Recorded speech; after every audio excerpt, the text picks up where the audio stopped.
আজ আমি করে নেব কচুর শাক। কচুর শাক হচ্ছে বাঙালির ভীষণ প্রিয় একটা খাবার।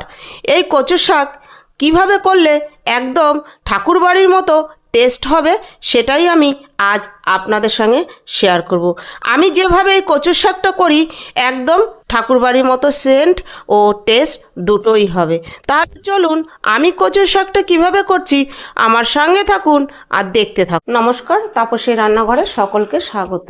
শুরু করছি নতুন একটা দিনে নতুন একটা ভিডিও। আজ আমি করব বাঙালির প্রিয় কচুর শাক রেসিপি।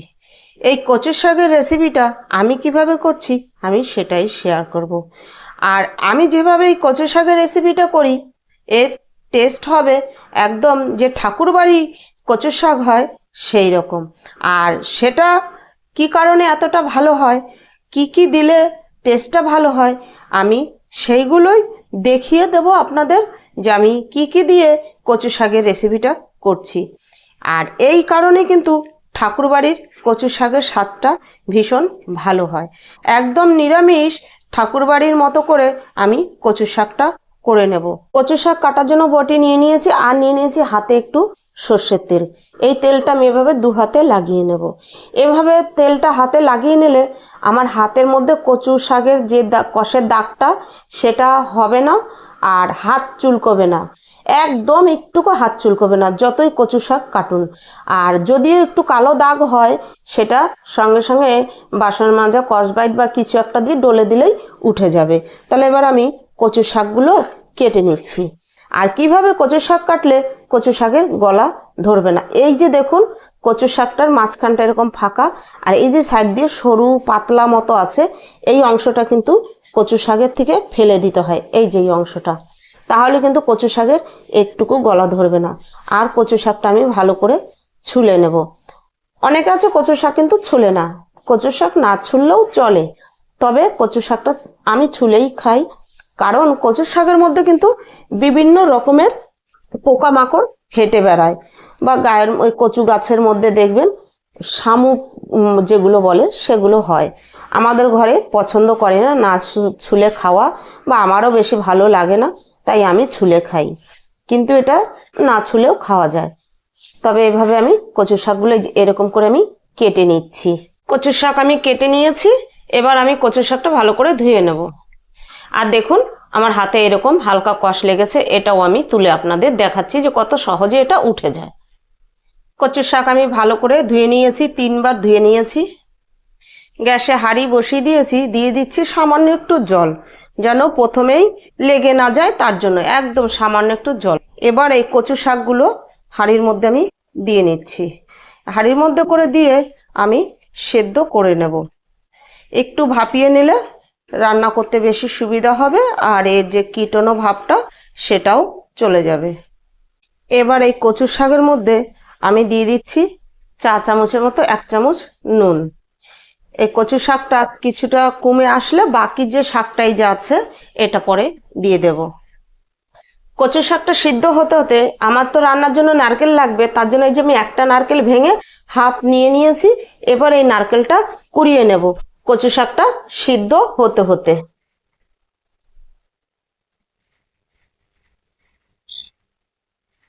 এই নারকেলটা ভালো করে কুড়িয়ে নিতে হবে। আপনারা চাইলে নারকেলটা পিস পিস করে তুলে তারপরে কিন্তু কেটে কেটেও দিতে পারেন, তবে কুড়িয়ে দিলে বেশি ভালো হয়। এর যে কুড়িয়ে দিলে যে এর ভিতরে যে মিল্ক থাকে মানে দুধ থাকে, সেই দুধটা কচুর শাকের সঙ্গে বেশ ভালোভাবে মিশে যায়, তাতে কিন্তু টেস্টটা ভীষণ ভালো হয়। তাহলে আমি নারকেলের হাফ মালিটা কুড়িয়ে নিচ্ছি।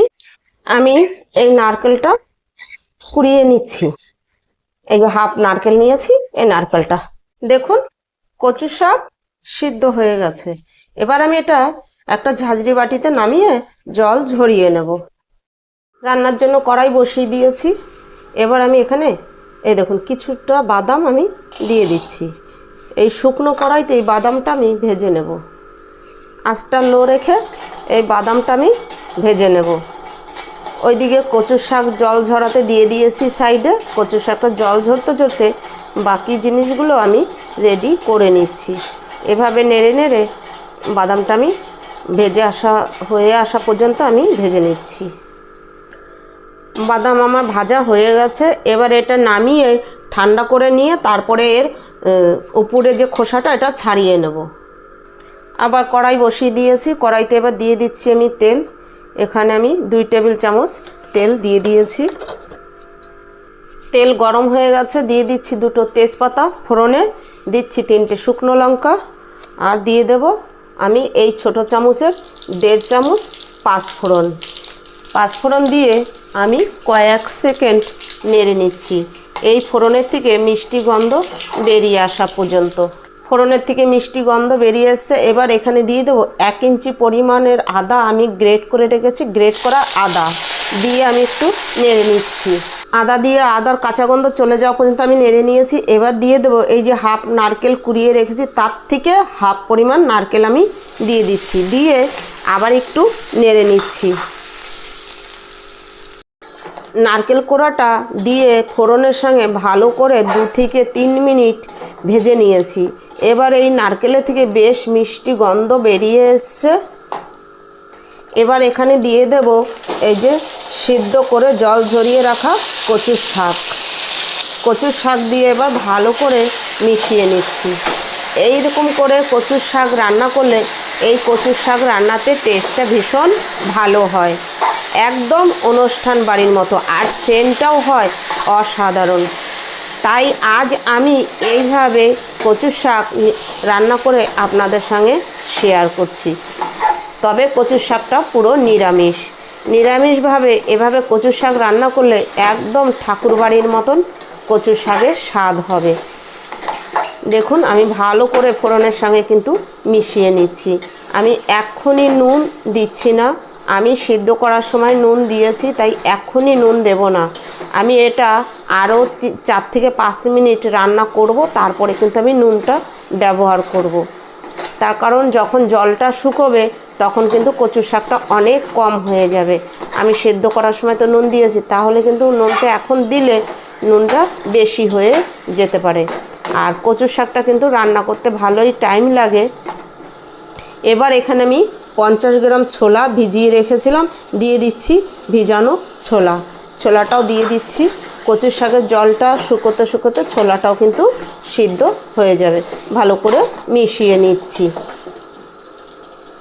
এবার দিয়ে দিচ্ছি 5 থেকে 6টা চেরা কাঁচা লঙ্কা। ঝালটা আপনারা আপনাদের পছন্দ মতন দেবেন। আমরা একটু ঝাল ঝাল খেতে পছন্দ করি, তাই কিন্তু আমি একটু ঝাল 6 থেকে 7টা লঙ্কা দিয়েছি। দিয়ে দিচ্ছি পরিমাণ মতো হলুদ। হলুদ আর কাঁচা লঙ্কা দিয়ে আমি আবার মিশিয়ে নিচ্ছি। আমি 3 থেকে 4 মিনিট রান্না দেখুন করে নিয়েছি। জলটা অনেকটা শুকিয়ে গিয়েছে। এবার এখানে আমি দিয়ে দেব আবার হাফ চা চামচ নুন। এবার এই নুন দিয়ে দিচ্ছি এই যে ভেজে রেখেছি যে বাদামটা, দেখুন চোকলা ছাড়িয়ে হালকা মানে ভেঙে নিয়েছি আমি, হাম্বল দিস্তা দিয়ে একটু গুঁড়ো করে নিয়েছি এই বাদাম। এবার দিয়ে দেব এখানে আমি মিষ্টি, চা চামচের 1.5 চামচ মিষ্টি আমি দিয়ে দিচ্ছি। আপনারা যেরকম মিষ্টি খেতে পছন্দ করবেন সেরকম মিষ্টিটা ব্যবহার করুন। এবার সব কিছু দিয়ে আমি মিশিয়ে দিচ্ছি, কারণ কচুর শাক কিন্তু একটু মিষ্টি মিষ্টি হলেই খেতে বেশি ভালো লাগে। আজকে আমি একদম কচুর শাক কাটা থেকে রান্না করা পর্যন্ত পুরো ভিডিওটাই আপনাদের সঙ্গে শেয়ার করছি অনেক সহজেই। কিভাবে কাটতে হবে আর কিভাবে এর স্বাদটাও পারফেক্ট আনতে পারবেন। আপনারাও এভাবে একবার কচুর শাক করে খেয়ে দেখবেন। এই কচুর শাকটার টেস্ট কিন্তু ভীষণ ভালো হয়। এবার আমি এখানে আর একটা জিনিস দেব, সেটা হচ্ছে আরও হাফ ইঞ্চি আদা গ্রেট করে রেখেছি মিহি করে।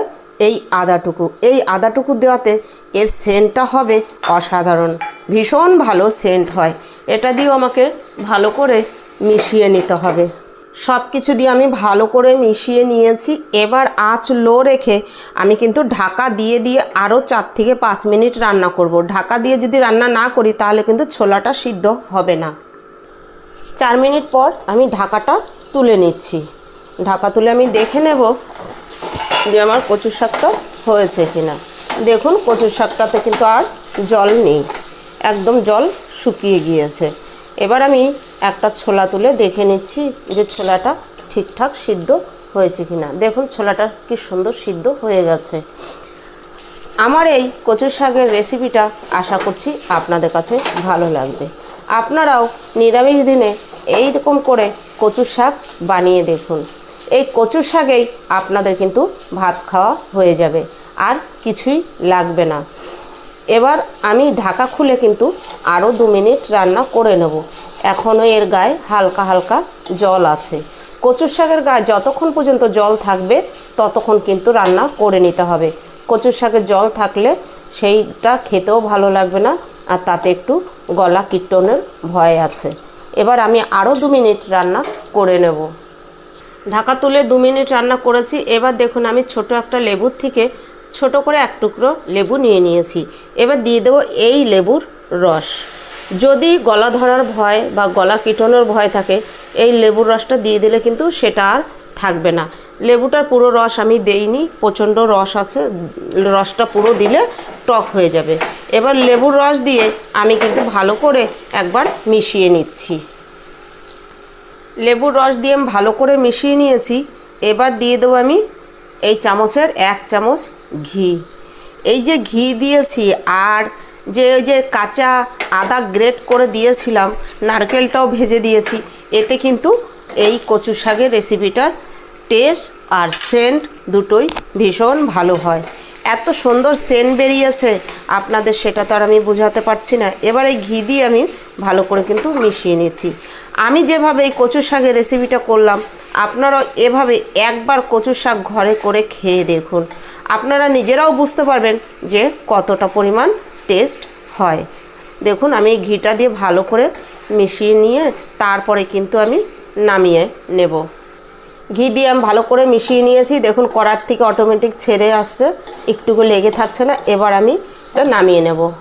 এখানে একটা প্লেট আমি নিয়ে নিয়েছি, আমি দেখুন নামিয়ে নিচ্ছি।